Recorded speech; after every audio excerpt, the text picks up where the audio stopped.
ഈ ഗാസയെ സംബന്ധിച്ച്, ലെബനനെ സംബന്ധിച്ച്, യമനെ സംബന്ധിച്ച്, സിറിയയെ സംബന്ധിച്ചൊക്കെ അവർ നേരിട്ട ഒരു ആക്രമണമുണ്ട്. അപ്പോൾ അതിനെല്ലാമുള്ള ഒരു തിരിച്ചടി എന്ന കണക്കായിരിക്കുമല്ലേ അവരെല്ലാം ഈ ഇറാന്റെ ആക്രമണത്തെ കാണുന്നത്? തീർച്ചയായും ആ രീതിയിൽ തന്നെയാണ്. ഇപ്പോൾ ഏറ്റവും ഒടുവിൽ ഞാൻ നേരത്തെ പറഞ്ഞതുപോലെ ഗാസയിലൊക്കെ വലിയ ആഹ്ലാദ പ്രകടനം നടക്കുമ്പോൾ തങ്ങളുടെ ഏറ്റവും വലിയ ശത്രുവിനെ ഒന്ന് വിരട്ടിയ ഇറാന് മേൽ അവർ അണിനിരക്കുകയാണ്.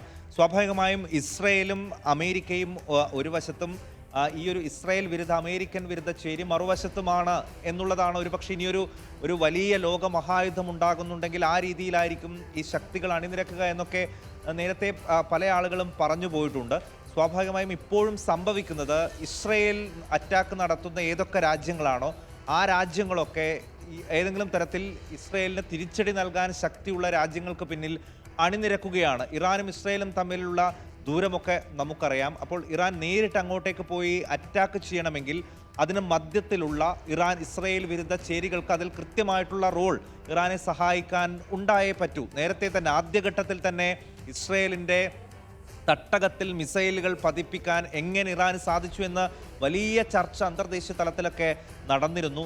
അന്ന് സ്വാഭാവികമായും ഇസ്രയേലിന് തന്നെ ബോധ്യപ്പെട്ട ഒരു കാര്യം, പല സംഘടനകളും ഹിസ്ബുള്ള അടക്കമുള്ള സംഘടനകളുടെയൊക്കെ ഒരു പൂർണ്ണ പിന്തുണ ഉണ്ടെങ്കിൽ മാത്രമേ ഇറാൻ ഒരു തിരിച്ചടിക്ക് ഒരുങ്ങുകയുള്ളൂ. അവരുടെ അടുത്ത് ആയുധ സമ്പത്തും സൈനിക ശക്തിയും ഒക്കെ ഉണ്ടെങ്കിലും ഇസ്രയേലിനും അമേരിക്കയും പോലെയുള്ള വൻശക്തികളെ ആക്രമിക്കണമെങ്കിൽ അതുമാത്രം പോരാ, കുറേ അധികം പിന്തുണ അവർക്ക് കൂടിയേ തരും. ആ പിന്തുണ എന്തായാലും ഇറാൻ സമാഹരിച്ചിട്ടുണ്ട്.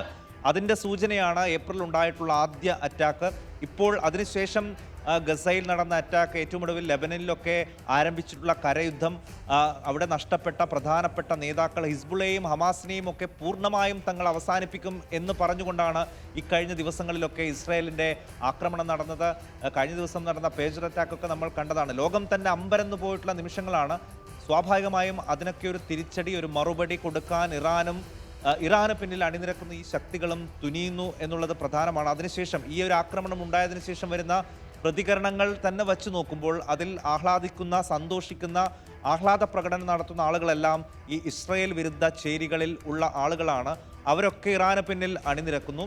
ഇസ്രയേലിന് പിന്നിലാണെങ്കിൽ അമേരിക്കയുടെ പൂർണ്ണ പിന്തുണയുണ്ട്. അമേരിക്കയുടെ സൈനിക ശക്തി പൂർണ്ണമായും ഉപയോഗിച്ചു കൊള്ളാൻ ജോ ബൈഡൻ തന്നെ നിർദ്ദേശിക്കുന്നു. അവിടെ ഇതിനോടകം തന്നെ അമേരിക്കൻ സൈന്യമുണ്ട്. അപ്പോൾ ഇനി മിസൈലുകളെ പ്രതിരോധിക്കാൻ അമേരിക്കൻ സൈന്യം കൂടി രംഗത്തിറങ്ങും.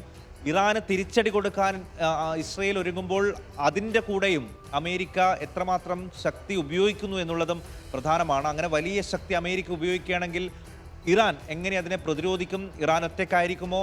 മറ്റ് രാജ്യങ്ങളും അതിൽ ഇറാന് പിന്നിൽ അണിനിരക്കുമോ എന്നൊക്കെയാണ് ഇനി ഉറ്റുനോക്കുന്നത്. അപ്പോൾ വലിയൊരു സംഘർഷത്തിലേക്ക് പോകാതെ എങ്ങനെയെങ്കിലും ഒരു വെടിനിർത്തലിലേക്ക് കാര്യങ്ങൾ എത്തിക്കാനാണ് ഇന്ത്യ അടക്കമുള്ള രാജ്യങ്ങൾ ശ്രമിക്കുന്നത്. ഈ രണ്ട് രാജ്യങ്ങളുമായിട്ടും നല്ല ബന്ധമുള്ള, സംസാരിക്കാൻ കഴിയുന്ന, മധ്യസ്ഥത വഹിക്കാൻ കഴിയുന്ന രാജ്യങ്ങളൊക്കെ ഇപ്പോൾ അതിന് ഉള്ള ശ്രമം തുടങ്ങിയിട്ടുണ്ട് എന്നുള്ള റിപ്പോർട്ടുകൾ കൂടി വരുന്നു. അതോടൊപ്പം എല്ലാ രാജ്യങ്ങളും തങ്ങളുടെ ഇസ്രയേലും ഒക്കെയുള്ള തങ്ങളുടെ പൗരന്മാരോട് സുരക്ഷിത സ്ഥാനത്തേക്ക് മാറാനും എംബസികളുടെ അനുമതിയില്ലാതെ അല്ലെങ്കിൽ അവർ പറയുന്നതിനനുസരിച്ച് മാത്രമേ നീങ്ങാവൂ എന്നുള്ള മുന്നറിയിപ്പുകൾ കൃത്യമായി നൽകുകയും ചെയ്തിട്ടുണ്ട്. റോഷ്നി, എന്തായാലും അന്തർദേശീയ സമൂഹം ആകെ ഒന്നടങ്കം ഉറ്റുനോക്കുകയാണ് ഇസ്രായേലിലേക്ക് എന്താണ് ഇനി അവിടെ സംഭവിക്കാൻ പോകുന്നത് എന്ന്.